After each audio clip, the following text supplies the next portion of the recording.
समान नागरिक संहिता होनी ही चाहिए, क्योंकि समान नागरिक संहिता होने से किसी धर्म विशेष को फायदा और नुकसान नहीं है, अपितु तमाम उन लोगों को फायदा है जो लोग इससे प्रताड़ित हैं। मैं अरब की बात नहीं कर रहा हूं कि अरब में आपको जो करना है कीजिए, कोई दिक्कत हमें नहीं है, लेकिन भारत में अगर समान नागरिक संहिता है, अगर हिंदू और मुसलमान को कोई अधिकार देने में कोई कमी नहीं की जाती है, तो फिर समान नागरिक संहिता लागू करने में भी किसी भी तरह की गलती नहीं होगी।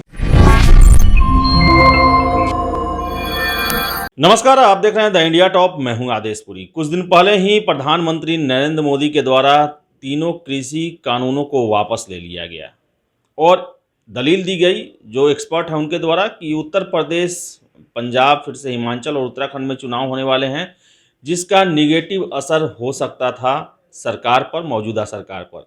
इसके साथ ही साथ यूनिवर्सल सिविल कोड यानी कि समान आचार संहिता जो कि आर्टिकल 44 में है, उसके लिए भी आवाज़ें उठनी शुरू हो गई हैं। और ये आवाज़ उठी है इलाहाबाद हाई कोर्ट के टिप्पणी के बाद कि इस दिशा में कार्य किया जाए, इसे आगे बढ़ाया जाए।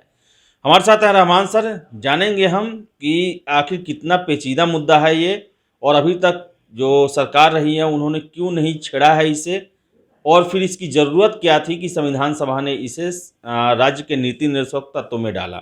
सर, सबसे पहले सर, आखिर सर ज़रूरत ऐसी क्या थी कि 1949 में जब संविधान लागू हुआ तो इसे लागू नहीं किया गया, लेकिन नीति निर्देशक तत्वों में रखा गया, जिसका कर्तव्य होता है कि राज्य ऐसे कानून बनाएगा।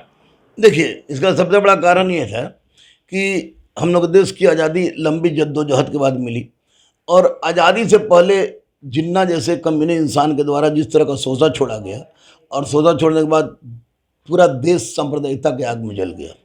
और सांप्रदायिकता के आग में जलने के बाद कोई भी तत्कालिक व्यवस्था नहीं चाह रही थी कि कोई ऐसा मुद्दा सामने उठ के आए जिस मुद्दे के कारण फिर तनाव बढ़े, हिंदू मुस्लिम में के एकता में दरार पड़े। यही कारण था कि इसको मूल संविधान में लागू न करके राज्य के नीति निर्देशक तत्व में शामिल किया गया, क्योंकि उन्हें पता था कि यह मुद्दा आएगा, यह मुद्दा जरूरी है। एक देश, एक नागरिकता, एक देश के साथ अगर हमारी लगाव है, गाय, धरती, नदी, प्रकृति, सबकी सुरक्षा की हम बात करते हैं और भारत में रहते हैं, तो निश्चित रूप से समान नागरिक संहिता होनी ही चाहिए, क्योंकि समान नागरिक संहिता होने से किसी धर्म विशेष को फायदा और नुकसान नहीं है, अपितु तमाम उन लोगों को फायदा है जो लोग इससे प्रताड़ित हैं। गोवा में क्यों लागू है? गोवा में क्यों लागू है? वहां पे क्रिश्चियन है जम के, गोवा में लागू है। अगर पूरे भारत में समान नागरिक संहिता नहीं होगी तो हर कानून अलग अलग कर दिया जाए, तो निश्चित रूप से इसकी जरूरत है। और इलाहाबाद हाईकोर्ट की टिप्पणी को मैं सैल्यूट करता हूं, और सरकार को मैं कहूंगा कि जितनी भी सरकारें थी डर से इसको नहीं छेड़ रही थी, लेकिन कोढ़िया डरावे थूक से वाली बात को हटाइए।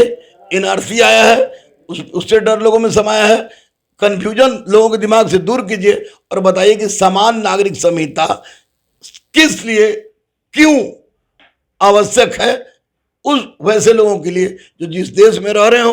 तो स्वाभाविक है कि देश में रहने वाले तमाम लोगों के लिए, हिंदू, मुस्लिम, सिख, ईसाई जो भी हो, सबके लिए समान नागरिक संहिता होनी चाहिए। यह हमारे संविधान की गरिमा की बात होगी, हमारे देश की गरिमा की बात होगी, हमारे राष्ट्र की गरिमा की बात होगी। इसको हिंदू मुस्लिम के चश्मे से देखने की कोई आवश्यकता नहीं है। सर, संविधान सभा के ही कुछ मुस्लिम मेंबर थे जिन्होंने ये तर्क दिया कि आर्टिकल 25 जो है फंडामेंटल राइट्स का, वो हमें धार्मिक स्वतंत्रता और उसके जो भी रिचुअल्स है उसको पालन करने का अधिकार देता है, और ऐसे में एक समान संहिता जो है उन धार्मिक रीतियों पर एक तरह से कहें तो प्रहार होगा, जो कि वर्षों से वो लोग अपना रहे हैं। नहीं, देखिए, प्रत्येक व्यक्ति वो कार्य करने को स्वतंत्र है जिसे करने की वो इच्छा रखता है, बशर्ते कि उसकी इच्छा के अंतर्गत किसी दूसरे व्यक्ति की स्वतंत्रता का हनन नहीं हो। धर्म मानने की छूट दी जा रही है हमारे मौलिक अधिकार में, कहाँ इस पर रोक है? मैं बजरंगबली का भी भक्त हूँ, मस्जिद में भी जाता हूँ, माँ सरस्वती का भी पूजन करता हूँ, रुद्राभिषेक भी कराता हूँ। किसी ने आज तक तो नहीं रोका, एक ढेला तक नहीं फेंका, किसी मुस्लिम ने ढेला नहीं फेंका, कि अन्य ढेरा नहीं फेंका, तो प्रत्येक व्यक्ति को कार्य करने को स्वतंत्र है, लेकिन उस कार्य से अगर किसी को नुकसान हो रहा है तो वो गलत है। धार्मिक स्वतंत्रता आप मानिए। आप एक बात को हमेशा याद रखिएगा कि भारत है और भारत में हर संस्कृति, हर रिवाज भारतीय संस्कृति, भारतीय परिवेश, भारतीय भौगोलिक परिवेश के अनुसार होना चाहिए। मैं अरब की बात नहीं कर रहा हूं कि अरब में आपको जो करना है कीजिए, कोई दिक्कत हमें नहीं है, लेकिन भारत में अगर समान नागरिक संहिता है, अगर हिंदू और मुसलमान को कोई अधिकार देने में कोई कमी नहीं की जाती है, तो फिर समान नागरिक संहिता लागू करने में भी किसी भी तरह की गलती नहीं होगी। तत्कालिक समय के नेता जिन्नावादी प्रभाव से कुछ लोग प्रभावित थे, उन लोगों के द्वारा यह बात कह दिया गया, और इसमें समान नागरिक संहिता कहां से उठ के चला आया, इसका तो कोई मतलब ही नहीं है। मानिए, किसी को मानिए, धार्मिक स्वतंत्रता सबको है, रोड पर नमाज आप पढ़ते हैं, किसी ने आपको रोका? मैं खुद मुसलमान हूं, रोड पर मैंने खुद नमाज पढ़ी है, किसी ने आपको रोका? आप किसी भी तरह का प्रदर्शन करते हैं, किसी भी तरह का आप जुलूस निकालते हैं, किसी ने रोका? ना हिंदू कोई रोकता है, ना मुसलमान को रोकता है। लेकिन जिस कानून से किसी वर्ग को समान नागरिक संहिता से सबसे ज्यादा लाभान्वित होंगी तो महिलाएं होंगी, मुस्लिम महिलाएं होंगी, तो इसका मतलब कि पुरुष नहीं चाहता है कि मुस्लिम महिला को वो अधिकार मिले? तो अधिकार है इस तरह की मानसिकता को, और मैं बिल्कुल कहता हूं कि जिन्नावादी सोच का परिचायक है।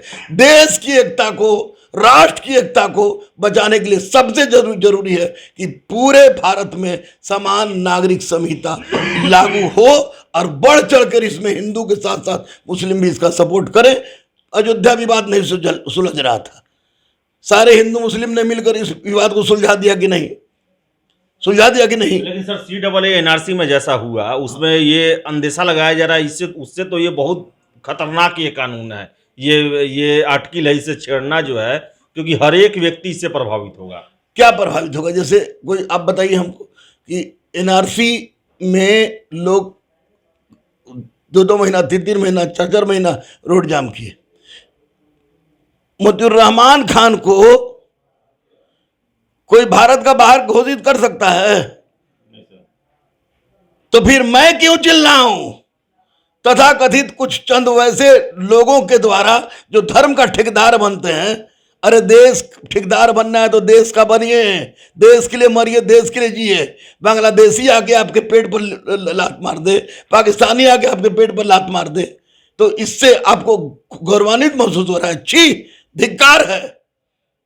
किसी भी परिस्थिति में कोई भी कानून अगर देश के हक में बनता है तो हिंदुस्तान की तमाम आवाम को, हिंदू, मुस्लिम, सिख, ईसाई, सबको सरकार से आगे बढ़ के उसका समर्थन करना चाहिए। और मैं आपको बता दूं कि समान नागरिक संहिता में फिर वही जिन्नावादी लोग चिल्लाएंगे जिनको सब चीज से मतलब है, धर्म से मतलब नहीं है, इस्लाम से मतलब नहीं है।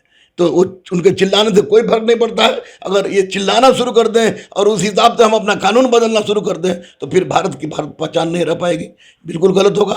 नारियों के लिए कानून, मैं जहां तक समझ रहा हूं कि बहुत ही महत्वपूर्ण है, बहुत ही महत्वपूर्ण होगा। एक आदमी 4-4 ब्याह कर लेता था, अब एक आदमी 4 ब्याह कर लेगा तो 4 पत्नी को ठीक से रख पाएगा?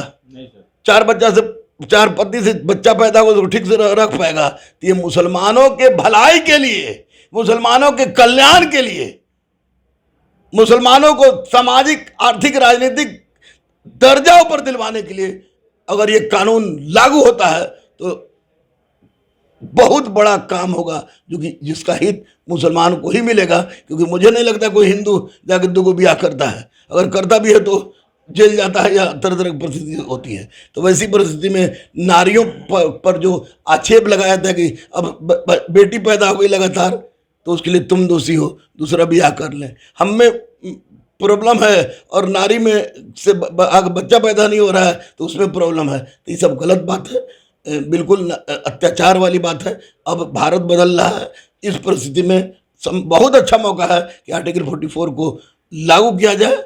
और हर हिंदू, मुस्लिम, सिख, ईसाई से मैं यही अपेक्षा करता हूँ, अनुरोध करता हूँ कि इसमें बढ़ चढ़ कर हिस्सा लें और सरकार का साथ दें। अगर सरकार इस तरह का प्रयास करती है तो इसको धर्म का पैजामा पहनाकर इसको देखने की कोई आवश्यकता नहीं है। सर, क्या आपको लगता है कि धर्म का इसको पैजामा नहीं पहनाया जाएगा, जबकि देश में पाकिस्तान से हारने के बाद देश के विभिन्न इलाकों में पटाखे छूटते हैं?